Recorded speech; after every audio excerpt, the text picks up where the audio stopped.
Hi everyone, my name is Dr. Kathy Hassey, and along with my colleague, Dr. Jenny Gormley, we're the directors of the Northeastern University School Health Academy, and we provide continuing education for school nurses across the state of Massachusetts, but also across the country.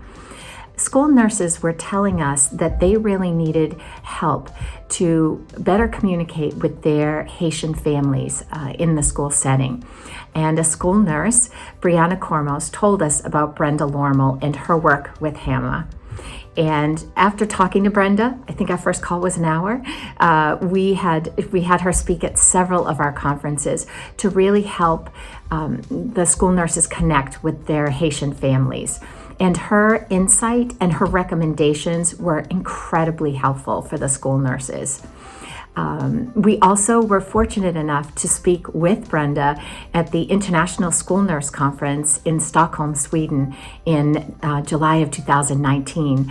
And we got to speak about the collaboration of Northeastern University with HAMA, and it was an incredible, incredible time.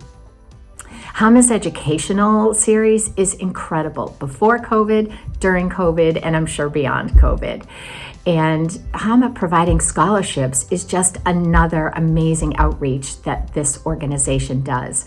So please visit the website, which is www.myhamahealth.org, to donate, because every dollar counts, and HAMA is an amazing organization. And thank you, Brenda Lormel, and everyone that works with you.